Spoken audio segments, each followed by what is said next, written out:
Hey guys, Editing Lisa here. I noticed while I was editing that I had put on a lens on my camera that is broken, and it kind of makes a lot of creaking and clicking and all kinds of weird noises. You can kind of hear that throughout the video. I've been trying to cut all of those noises out, but you know, sometimes it overlaps with my speaking. I just wanted to warn you guys. I'm sorry. It's a lesson learned the hard way. Next time I will remember that that lens is broken. All right, on with the video.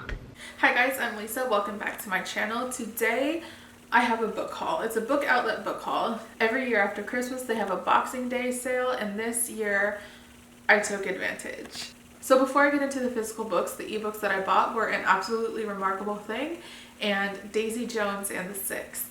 Both of these I got for like $3. I think they were both on sale, so I snatched them up. I know for Daisy Jones and the Six, a lot of people really recommend the audiobook.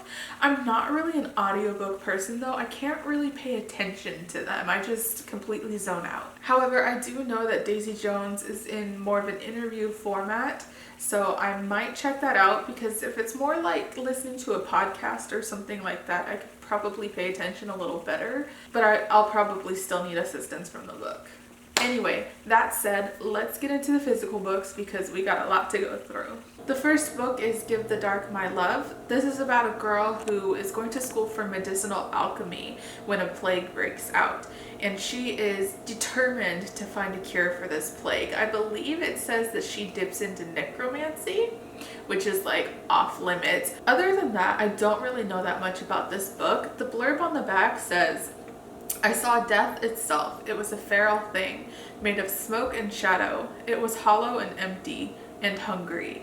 So that sounds intriguing, and I'm excited to pick this one up. Next is 1,000 Beginnings and Endings. This is actually a book of a bunch of short stories, retellings of Asian myths and legends. I don't know anything else besides it. I saw that some authors I knew of were featured in this with their stories, and I'm just always ready to hear retellings of myths from any culture. So I picked this one up, and I'm excited to read about it. I don't think I know a lot of Asian folklore or myths or anything like that, so this will be pretty fun. Next is Sorcery of Thorns. I'm gonna be completely honest, I know absolutely nothing about this book. I kind of skimmed over the synopsis, and it said something about a library, and I don't know what kind of library that is, but I believe this is fantasy plus library, plus it wasn't very much money, so I grabbed it. Mage Against the Machine. This is a mages versus humans story. Mages have taken control of, I think, the entire planet. I'm fuzzy on those details, but the mages have told society that all humans are dead. In actuality, humans are not dead. They're pretty much thriving. And this story kind of pits the main character against helping the mages and letting humanity die out, or forgetting everything that he knows and helping humans. Your Song Changed My Life. This is a nonfiction book of a bunch of famous musicians talking about the music that inspired them. I got it because it says that Jimmy Page is in this, and I really love Led Zeppelin. But there's a lot of artists on here that I do listen to, and this just sounds really fun. I love things like this where people talk about who inspired them to start their craft, whatever that craft is. But yeah, reading the back of this book right now, there's a lot of artists that I recognize on the people talking in the book and the inspirations. So I'm really excited to pick this one up. Yesternight. This book I, again, know absolutely nothing about. I picked it up purely because it's by Kat Winters. Kat Winters wrote one of my favorite books, In the Shadow of Blackbirds, so I didn't even realize this book existed because I've been out of the book community for so long. I saw it on Book Outlet and I was like, whoop, that's mine. Supermarket. This book is very ketchup and mustard. I saw it at Target one day and I picked it up because it just looks very 80s, kind of dated, kind of like, what is that? It makes you want to look at it. It's kind of plain. I will admit it's very plain, but that's what drew me in. And then I realized that this is written by Bobby Hall, otherwise known as Logic, who I listen to. I like his music, so that kind of finalized it for me. I didn't buy this at Target though. I happened to see it on Book Outlet and I went, okay, it's only a few dollars, I'll get that. I believe this is like a murder mystery type of book, which is not usually the genre I like. I'm not really like a mysteries, thrillers type of person, but I don't know, like look at the spine. It just seems kind of cool. Like literally the first sentence says, so this is how it feels to take a man's life, forced to kill for one's own survival. Like, I don't know, I read like the first couple of pages when I first got it, and it seems, I don't want to say fun because it's about murder, but you know. The 12 Days of Dash and Lily. This is the sequel to Dash and Lily's Book of Dares. I think that's what it's called. It's been so long since I've read it. I don't even really remember that book. This one, I guess there's something going on and Lily is not feeling in the holiday spirit. So I believe this book is about Dash and Lily's brother trying to get her into the holiday spirit again after this traumatic, I don't think it was a death, but I think her grandfather had a heart attack is what it says, and she's just having a lot of trouble internalizing that. I heard some not so great reviews of this. I want to find out for myself though. It's not a very big book, so I think I can get through this pretty quick. Next is Glass Sword and Cruel Crown. This is 2 novellas in the Red Queen series, and this one is book number 2. In my wrap up, I said that I read Red Queen. So obviously I'm gonna buy the next book because I did enjoy that book. I'm gonna hold off on buying the third one until I read this though, because I'm not completely sold on it, but it was really good. I like the story, and I like the world. The silvers versus reds is really interesting to me. So these, I might actually read Glass Sword this month. I'm not sure. The Wicked Deep. This is about witches. That's literally all I needed to know. Plus it has a pretty cover. The Last Magician and The Devil's Thief. These books, again, are books that I don't really know anything about. I know it's about magic, like magicians, which I love magicians, or books about magicians rather. So I really want to get into these. I heard that The Last Magician is really, really good. So I kind of sipped the Kool-Aid when I bought this because I did hear that it was good. But if it's good, I want to read it because I like stuff about magic anyway too. Emergency Contact. This is a book that I've seen in Target so many times and I wanted to get it. I'm not even entirely sure what it is besides a boy meets girl type of scenario. I know they text a lot. I heard that this book was nice, but not as fluffy as you would think it is for a romance. I mean, there's still fluff is what I hear, but I don't know. It seems right down my alley. I used to love contemporaries. I've been reading a lot of fantasy lately, but I think this is a contemporary that I've been needing lately. In the Unlikely Event, this book is about plane crashes. I don't know, the synopsis is very vague. It's by Judy Blume though, and I was like, come on, I have to get the Judy Blume book. I love Judy Blume. Little anecdote, the first book that I can recall reading besides Someone Like You by Sarah Dessen is Are You There, God Is Me, Margaret by Judy Blume. I ate that shit up when I was like 14 years old. It was so good. So good. I mean, I haven't read it since. I probably wouldn't like it now, but I believe this one is an adult book, so that's cool. But there's a bonus. It is signed. I did not even realize that it was signed when I bought it, but like, oh my god, I'm so excited. I'm so excited. And yes, it does look like June Bloom, but it's fine. It's fine. Tales of the Peculiar. Confession, I've only read the first Miss Peregrine's book, but I have 3 of them and 1 more on the way. This one, however, is a compilation of like fairy tales in the Miss Peregrine's world. So think in the vein of like Hans Christian Andersen's stories, but for this world. I eat this stuff up. I love having the extra world building, and this is fairly short. And since it's short stories, little fairy tales, it's easy to pick up and put down whenever you feel like. Just read one story or read them all at once. The Cold Is in Her Bones. I believe this is a Medusa retelling. I've never seen a Medusa retelling before, which is the exact reason why I picked this up. The blurb on the inside of the dust jacket sounds pretty cool too. It says, Milla knows two things to be true. Demons are real, and fear will keep her safe.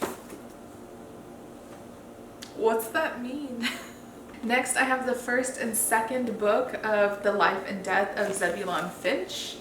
Right? Oh, I'm sorry. The Death and the Life of Zebulon Finch. These books are about a 17-year-old boy who has been 17 for, I think it said, over 100 years. And this is basically him trying to find some meaning in life. I can't remember where it takes place, but I remember reading the synopsis on Goodreads or something. And it took place in a specific area and time period, and I just like went crazy for it, which is the reason why I bought both the first and second book. These are pretty chunky books. I feel like it's gonna be worth it. I can't remember where this takes place. Hold on a second. Let me look it up. Okay, so I'm just gonna read the synopsis for you. May 7th, 1896, dusk. A swaggering 17-year-old gangster named Zebulon Finch is gunned down in the shores of Lake Michigan. But after mere minutes in the void, he is mysteriously resurrected. His second life will be nothing like his first. Zebulon's new existence begins as a sideshow attraction in a traveling medicine show. From there, he will be poked and prodded by a scientist obsessed with mastering the secrets of death. He will fight in the trenches of World War I. He will run from his nightmares and from poverty in Depression-era New York City. And he will become the companion of the most beautiful woman in Hollywood. Love, hate, hope, and horror, Zebulon finds them all. But will he ever find redemption?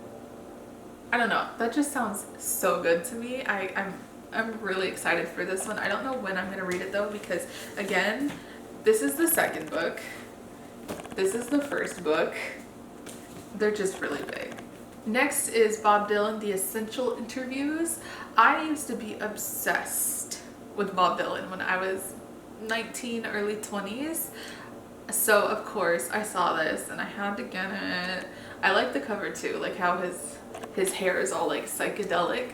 I am wondering if this is gonna be like coherent interviews, you know, because the 60s.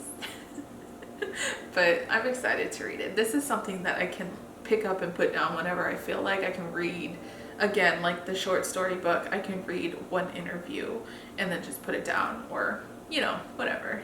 Wicked Saints, I also have no idea what this is about. However, look at the cover of this without the dust jacket. It says, "Let them fear her." I love it.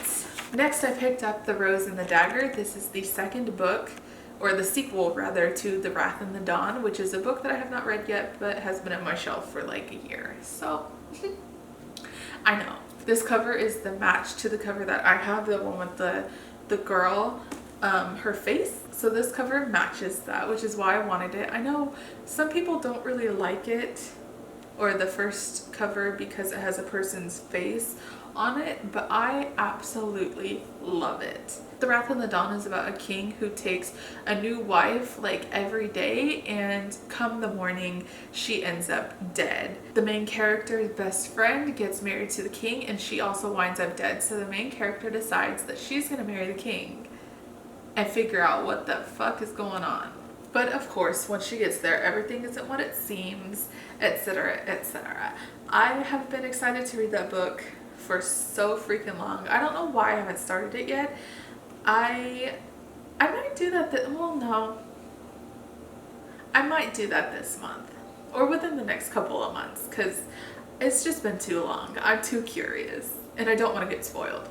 So, The Hazelwood. This is about a girl whose grandmother lives in an estate called the Hazelwood, and her grandmother dies. I think there's like some bad stuff going on in the Hazelwood. I'm not really sure, but on the back cover it says that her mother is taken away. It says specifically, her mother is stolen away by a figure who claims to come from the cruel supernatural world where her grandmother's stories are set. Alice's only lead is the message her mother left behind: stay away from the Hazelwood. I don't know what that means, but I really would like to find out. I think this is the first in a duology or a series. I'm not really sure how many books there are, but I do think there might be another one of these. Don't quote me on that though, because I'm maybe wrong. On Writing by Stephen King. This is a book that has been on my Amazon like save for later list for ages. I hesitate to call myself a writer. I don't think I'm a writer, but I enjoy writing. But I also just really like people talking about their craft. I also have Bird by Bird by Anne Lamott, and I really enjoyed that one because it's fun to hear somebody talk about their passions or to read somebody talking about their passion. And I'm hoping this one is good. I mean, it's Stephen King, so like it's on a pivot. It could be good or bad. I know my sister had to read this for school. I don't know if that's relevant, but yeah, I bought this finally. I think I needed again to hit a threshold for same day shipping or something. And this is only like $6. So I own it now. I mean, it's been on my list forever, so it was bound to happen. So my camera cut off because Canon cuts off videos after 30 minutes. I don't know where it cut me off. I think I got it at an okay time. Anyway, the next book is Clockwork Angel. I bought this literally today after work. I noticed that Target had it on sale for, it says $5.99. The Target that I shop at had it for like $4.79 or something. With a coupon, I ended up getting it for a few cents under $4, I believe, which is a steal. I have already read this before. I got through Clockwork Angel, Clockwork Prince, but I haven't read Clockwork Princess yet. I had thought about not even reading the first and second book again before I went on to the third book because I do want to read that this year. But this was a series that I really enjoyed, or at least I remember enjoying it, so I don't mind rereading it, which is big because I don't really do rereads. Alright, so last but not least, this one is actually not even a book, and it's the most expensive thing on this list, but it does count. It is my Paperwhite. I bought a Paperwhite this month after wanting it for ages. I've been using a Kindle keyboard for like 9 years, and it's fine. I've been using my phone a lot though because it's bright and I can read in the dark, but it hurts my eyes so much. So I've been eyeing a Paperwhite forever. For like since it came out, I've been wanting a Paperwhite, and I finally got it, and I'm so excited. I'm so excited because I read a lot of ebooks these days. I used to be very paper book based, and I was like, that's all I'll read. Okay, well, it's not all I would read, but I preferred it, and now I kind of prefer ebooks just because I can take it to work with me. I can take it wherever I want to, and it all syncs up with each other. So it'll sync with my computer, it'll sync with my phone, it'll sync on the Paperwhite, it'll sync on my Kindle keyboard and my iPad, like literally anything, and it's just so convenient. I thought that maybe I wouldn't use it, but then I started using my Kindle keyboard a lot again, and that's what really pushed me to get the Paperwhite, because they were having like a lightning deal or something. And I was like, I've been using my Kindle a lot lately, so might as well just get that. This is not a book I'm reading, by the way, it's an ad. Anyway, that is all the books, you guys. I do have another book outlet order coming. It's like 7 or 8 books. I was gonna wait to do this book haul until that came in, but it's been in the same place in Ohio for like 4 days, so I'll just do that in a vlog or something, maybe another book haul. I don't know, but I didn't even want to wait for it, you know what I mean? Anyway, this has been a pretty big book haul. I'm tired of talking. Let me know if you've read any of the books that I mentioned here, or if you want to read any of them, and let me know if you think I should read any of these before the others. I don't really have a lot of plans for what I'm going to read in February, so I'm pretty wide open on what I start this month. Thank you guys so much for watching. I hope you're having a great day, and I'll see you next time.